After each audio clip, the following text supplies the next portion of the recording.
علیکم ورحمۃ اللہ وبرکاتہ. ویلکم بیک ٹو مائی چینل مدینہ بلاگ کے ساتھ میں عبدالحبیب.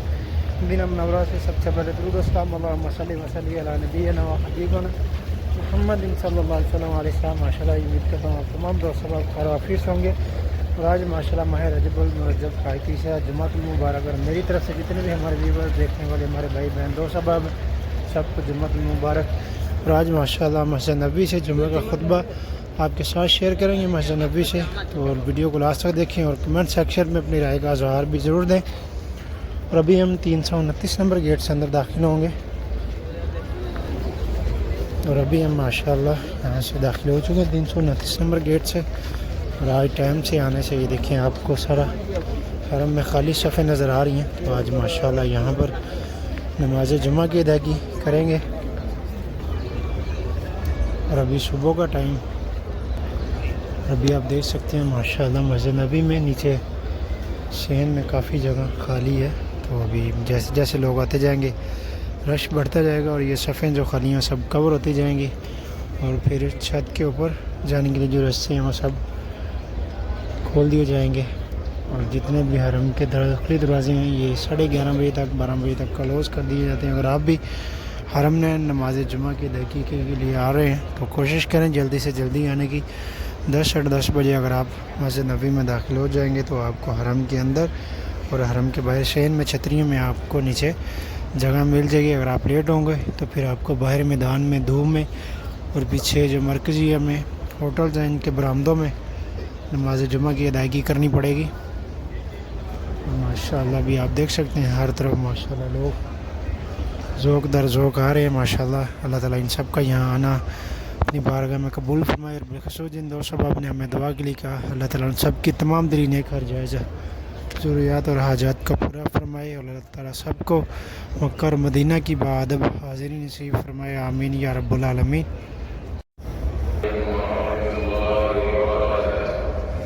وعلیکم السلام ورحمۃ اللہ وبرکاتہ.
يريد الشكر.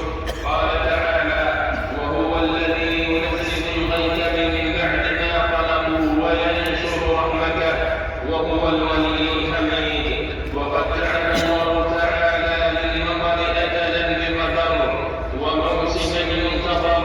قال تعالى: ألم تر أن الله يزجي سحابا ثم يؤلف بينه ثم يجعله ركاما فترى الودق يخرج من خلاله وينزل من السماء من جبال فيها من برد فيصيب به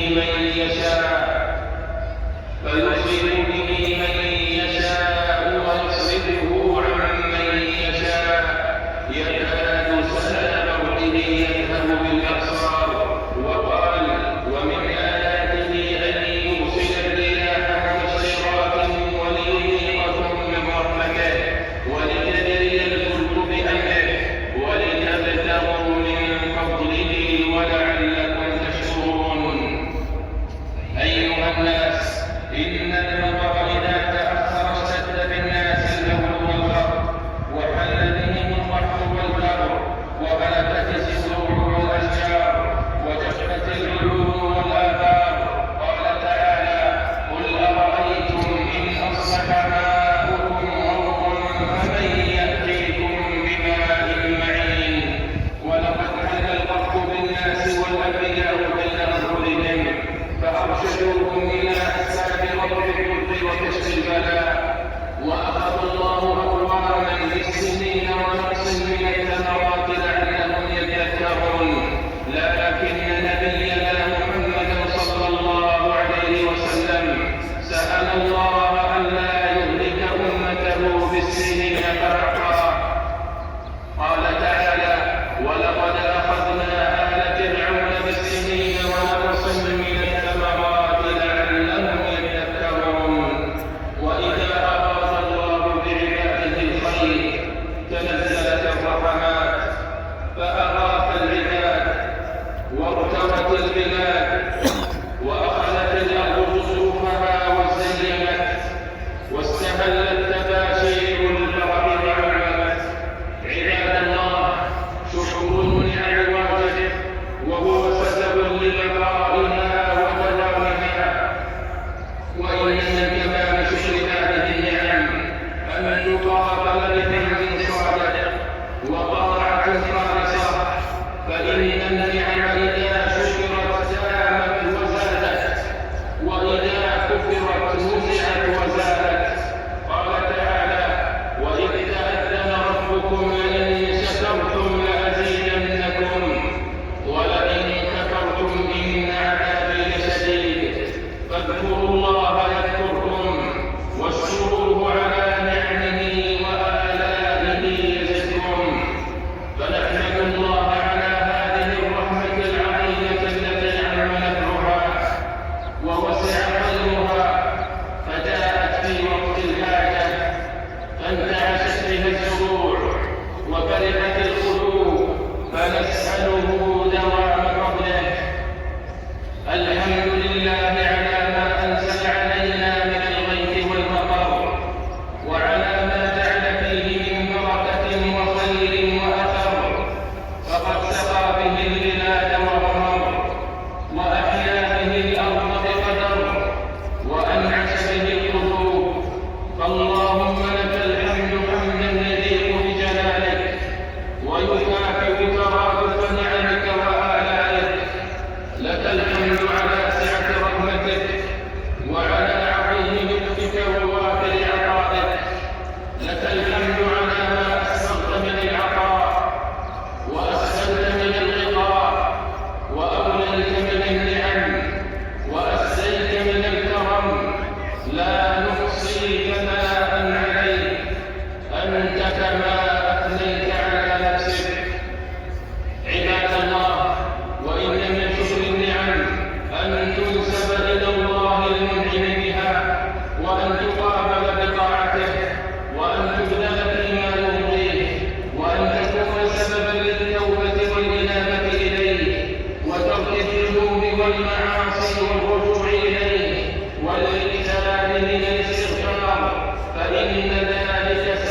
بيده، ذلك بأن الله هو الحق، وأنه يحيي الموتى، وأنه على كل شيء قدير، وأن الساعة آتية لا ريب فيها، وأن الله يبعث من في القبور.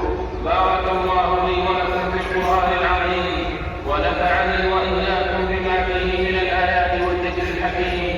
أقول ما تسمعون وأستغفر الله فاستغفروه إنه هو الغفور الرحيم. أمنا وحبب إلينا الإيمان وزينه في قلوبنا، وكفر إلينا الكفر والفسوق والعصيان، وجعلنا من الراشدين. اللهم إنا نسألك العفو والعافية في الدنيا والآخرة. اللهم إنا نسألك العفو والعافية في ديننا ودنيانا وأهلنا ومالنا. اللهم استر عوراتنا وآمن روعاتنا، واكلفنا بحفظك ورعايتك يا أرحم الراحمين.